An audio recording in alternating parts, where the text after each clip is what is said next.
नमस्कार विद्यार्थी मित्रांनो, स्वागत आहे आपलं यूट्यूब चॅनल बी कॅम्पस स्टडीमध्ये। तर नवीन जाहिरात तुमच्यासाठी घेऊन आलो आहे मित्रांनो। तर व्हिडिओ शेवटपर्यंत पहा। आणि मित्रांनो, आमचं काम आहे तुम्हाला माहिती देण्याचं। तर सर्व जाहिरातीची आपल्याला चॅनल माहिती देत असतं आणि तुमचं मित्रांनो काम आहे आम्हाला मोटिवेट करण्याचं। तर व्हिडिओ शेवटपर्यंत पहा, व्हिडिओला लाईक करा आणि मित्रांनो तुम्ही सुपर थँक्स ही देऊ शकता। तर संपूर्ण तुम्हाला माहिती सांगणार आहे, व्हिडिओ शेवटपर्यंत पहा। तर ही जाहिरात आहे राष्ट्रीय आरोग्य अभियान जाहिरात सन 2024-25। चांगली जागा आहेत मित्रांनो। अर्ज करण्याची पद्धती तुम्हाला सांगणार आहे। तर पहा, तर व्हिडिओ शेवटपर्यंत पहा। रत्नागिरी जिल्हा एकात्मिक आरोग्य व कुटुंब कल्याण सोसायटी यांच्यातर्फे उमेदवारांकडून निवड करार तत्वावर खालील पदांसाठी विहित नमुन्यात अर्ज मागण्यात येत आहेत। तर पदभरती प्रक्रिया कंत्राटी पद्धतीने करार तत्वावर राबविण्यात येत असून खालील तक्त्यानुसार पात्र असलेल्या उमेदवारांकडून अर्ज मागण्यात येत आहेत। तर सदरचे जे अर्ज आहे ते टपालाने किंवा प्रत्यक्ष जिल्हा आरोग्य अधिकारी कार्यालय आरोग्य विभाग जिल्हा परिषद रत्नागिरी या कार्यालयाकडे सादर करायचे आहेत। तर पहा, इथे पदाचे नाव दिलेलं आहे। तर पात्रता काय लागणार आहे, अनुभव काय लागणार आहे, पदाची संख्या, पेमेंट किती असेल, सर्व माहिती इथे दिलेली आहे। तर पहा, इथे क्रमांक 1चं जे पद आहे तर स्पेशलिस्ट OBGY तर गायनॉलॉजिस्टचं हे पद आहे। तर यासाठी पात्रता MD MSG, तर याच्यामध्ये MD MS लागणार आहे। DGO DNB तर यासाठी काउन्सिल रजिस्ट्रेशन कंपल्सरी लागणार आहे। एक जागा आहे, 75,000 रुपये पेमेंट असेल। क्रमांक 2चं जे पद आहे पेडिस्ट्रिशियनचं हे पद आहे आणि यासाठी एक जागा आहे, 75,000 रुपये पेमेंट असेल। तर MD मित्रांनो ह्याच्यामध्ये लागणार आहे, MD काउन्सिल रजिस्ट्रेशन कंपल्सरी लागणार आहे। तर क्रमांक 3चं जे पद आहे तर क्रमांक 3चं पद पहा, ॲनेस्थेटिस्टचं हे पद आहे आणि यामध्येच मित्रांनो MD लागणार आहे, शैक्षणिक पात्रता आणि यासाठी DA DNB council registration compulsory लागणार आहे। एकूण जागा 10 जागा आहेत, चांगल्या जागा आहेत। तर यासाठी पेमेंट ही 75,000 रुपये असेल। तर क्रमांक 4चं जे पद आहे सर्जनचं, यामध्येच तुम्हाला MS जनरल सर्जरीमध्ये MS लागणार आहे। तर DNB काउन्सिल रजिस्ट्रेशन कंपल्सरी लागणार आहे। 3 जागा आहेत, 75,000 रुपये पेमेंट असेल। तर रेडिओलॉजिस्टचं हे पद आहे, यासाठी 75,000 रुपये पेमेंट असेल आणि यामध्येच तुम्हाला मित्रांनो MD लागणार आहे, शैक्षणिक पात्रता आणि सर्वांसाठी काउन्सिल रजिस्ट्रेशन कंपल्सरी लागणार आहे या पदांसाठी। तर मित्रांनो 75,000 रुपये चांगली पेमेंट आहे। तर क्रमांक 6चं जे पद आहे फिजिशियन कन्सल्टंट मेडिसिन, तर यामध्येच तुम्हाला MD लागणार आहे आणि मित्रांनो 7 जागा आहेत, 75,000 रुपये पेमेंट असेल। क्रमांक 7चं जे पद आहे सायकॅट्रिस्टचं, तर यासाठी मित्रांनो याच्यामध्ये MD लागेल। यामध्येच मित्रांनो शैक्षणिक अर्हतेमध्ये MD लागेल। तर DNB council registration compulsory, MD psychiatry लागेल। याच्यामध्ये शैक्षणिक अर्हता एक जागा आहे, 75,000 पेमेंट असेल। ENT सर्जन, तर ह्याच्यामध्येच तुम्हाला मित्रांनो शैक्षणिक पात्रता याच्यामध्ये MS लागेल, MS ENT, तर या एक जागा आहे, 75,000 पेमेंट असेल। तर क्रमांक 9चं जे पद आहे ANMचं पद, तर यासाठी ANM लागेल, नर्सिंग काउन्सिल रजिस्ट्रेशन कंपल्सरी आहे। 7 जागा आहेत, पेमेंट जे आहे 18,000 असेल आणि प्रवर्गानुसार इथे जागा दिलेल्या आहेत। तर स्टाफ नर्ससाठीचं जे पद आहे तर यासाठी पहा JNM लागेल, किंवा BSc नर्सिंग आणि नर्सिंग काउन्सिल रजिस्ट्रेशन कंपल्सरी लागणार आहे। 20,000 पेमेंट असेल। तर प्रवर्गानुसार इथे जागा आहेत, एकूण जागा 7 आहेत।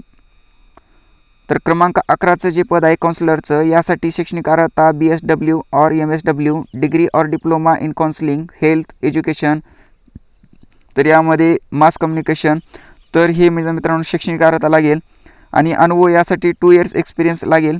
तर 20,000 पेमेंट आहे, एक पद आहे, एक जागा आहे यासाठी। तर क्रमांक 12चं जे पद आहे फार्मासिस्ट, तर यासाठी 1 वर्षाचा एक्सपिरियन्स लागेल। तर यामध्ये शैक्षणिक अर्हता B pharmacy D pharmacy council registration compulsory, 3 जागा आहेत, 17,000 पेमेंट असेल। तर क्रमांक 13चं जे पद आहे फिजिओथेरपिस्टचं हे पद आहे। तर यामध्ये पहा शैक्षणिक अर्हता graduate degree in physiotherapy council registration compulsory, 1 वर्षाचा एक्सपिरियन्स लागेल, एक जागा आहे, 20,000 पेमेंट आहे आणि जागा मित्रांनो ही VJA साठी आहे। इथे तुम्ही पाहू शकता। तर मित्रांनो इथे प्रोग्रामनुसार जागा दिलेल्या आहेत।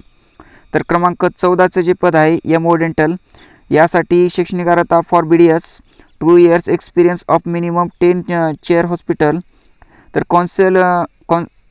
काउन्सिल रजिस्ट्रेशन कंपल्सरी आहे यासाठी। तर एक्सपिरियन्स 2 वर्षाचा लागणार आहे यासाठी। तर एक जागा आहे SC साठी, 30,000 पेमेंट आहे। तर क्रमांक 15चं जे पद आहे STSचं हे पद आहे आणि यासाठी पहा any graduate with typing skill Marathi मित्रांनो 30 वर्ड्स पर मिनिट आणि English 40 words per minute with MSCIT लागेल आणि यासाठी 1 वर्षाचा एक्सपिरियन्स लागेल। तर OBCसाठी एक जागा आहे 20,000 पेमेंट असेल। तर स्टॅटिस्टिकल इन्व्हेस्टिगेटर तर या मित्रांनो क्रमांक 16चं पद आहे। तर यासाठी शैक्षणिक अर्हता ग्रॅज्युएशन इन स्टॅटिस्टिक्स और मॅथमॅटिक्स MSCIT लागेल। तर यासाठी एक्सपिरियन्स नाही 2 जागा आहेत SC साठी 1 NTB साठी 1 18,000 पेमेंट असेल। तर क्रमांक 17चं जे पद आहे ऑडिओलॉजिस्ट तर यासाठी bachelor in audiology speech language pathology along with registration with RCL 2 वर्षाचा एक्सपिरियन्स 1 जागा आहे SC साठी 25,000 पेमेंट असेल। तर क्रमांक 8चं जे पद आहे ऑडिओमेट्रिक असिस्टंट यासाठी शैक्षणिक अर्हता जी लागणार आहे तर मित्रांनो 1 इयर डिप्लोमा इन ऑडिओलॉजी तर मित्रांनो विथ रजिस्ट्रेशन विथ RCL तर यासाठी 1 जागा आहे ओपनसाठी 17,000 पेमेंट आहे। क्रमांक 19चं पद ज्युनियर इंजिनियर यासाठी डिप्लोमा इन सिव्हिल इंजिनियरचा लागेल आणि 1 जागा आहे ती ST साठी 25,000 पेमेंट असेल। क्रमांक 20चं जे पद आहे स्टाफ नर्सचं तर मित्रांनो यासाठी JNM BSc nursing council registration compulsory लागणार आहे। 3 जागा आहेत आणि संभाव्य रिक्त आहेत 2 जागा तर यासाठी SC साठी 2 NT साठी 1 ST साठी 1 SC साठी 2 ST साठी 1 EW साठी 1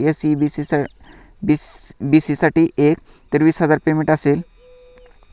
तर क्रमांक 21चं जे पद आहे MPW यासाठी शैक्षणिक अर्हता मित्रांनो 12th pass in science plus paramedic basic training course और सॅनिटरी इन्स्पेक्टर तर पदाची संख्या यासाठी 11 आहे आणि प्लस मित्रांनो 2 संभाव्य रिक्त पदे यामध्ये प्रवर्गानुसार जागा दिलेल्या आहेत 18,000 पेमेंट असेल। तर क्रमांक 22चं जे पद आहे लॅब टेक्निशियन यासाठी शैक्षणिक अर्हता 12वी plus diploma in lab technician paramedical council registration compulsory लागणार आहे 2 वर्षाचा एक्सपिरियन्स लागणार आहे। तर मित्रांनो जागा यासाठी 10+6 संभाव्य तर मित्रांनो 10+6 संभाव्य रिक्त पदे आहेत तर इथे प्रवर्गानुसार पाहू शकता 17,000 पेमेंट असेल। तर इथे सूचना दिलेल्या आहेत तर अनुभवासंबंधी प्रमाणपत्र मित्रांनो जोडले नसल्यास अनुभव ग्राह्य धरला जाणार नाही।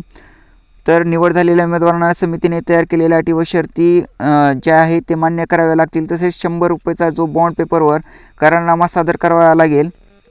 तर इथे सर्व तुम्हाला माहिती दिलेली आहे ती तुम्ही वाचून घेऊ शकता। तर अर्जदार हा मित्रांनो इथे पूर्ण माहिती दिलेली आहे। महत्त्वाची जी मित्रांनो माहिती आहे ती आपण केलेली आहे। तर राष्ट्रीय आरोग्य अभियान अंतर्गत दिनांक 1/6/2005 तर मित्रांनो हे शासन निर्णयानुसार जे अटी शर्ती दिलेल्या आहेत त्याही तुम्ही पाहून घेऊ शकता।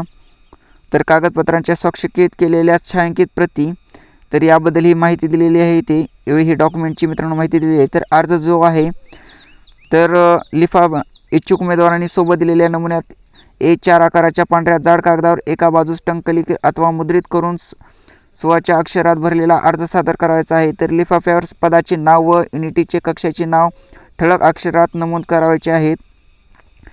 तर जी फीस आहे यासाठी तर खुल्या प्रवर्गातील उमेदवारांनी 150 व मागास प्रवर्गातील उमेदवारांनी 100 नापरतावा अर्ज शुल्क भरणे आवश्यक आहे।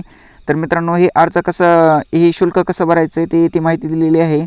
याच्यामध्ये मित्रांनो PhonePe GPay UPI internet banking यामध्ये मित्रांनो खाते क्रमांक येथे दिलेले आहे। तर अशा पद्धतीने तुम्हाला परीक्षा शुल्क भरायचं आहे। तर उमेदवारांनी दिनांक 9/1/2025 पर्यंत कार्यालयीन वेळेच्या आत सोबत जोडलेल्या विहित नमुन्यात अर्ज आवश्यक गुणपत्रांच्या व प्रमाणपत्रांच्या साक्षांकित प्रतीसह जिल्हा आरोग्य अधिकारी कार्यालय आरोग्य विभाग जिल्हा परिषद रत्नागिरी यांचे कार्यालय प्रत्यक्ष किंवा टपालाने पोहोच करणे गरजेचे आहे। तर खालील उणिवा जर असले तर अर्ज नाकारण्यात येतील तर ही तुम्ही वाचून घ्या। तर मित्रांनो अर्जाचा जो नमुना आहे तो अर्जाचा नमुना असा असेल।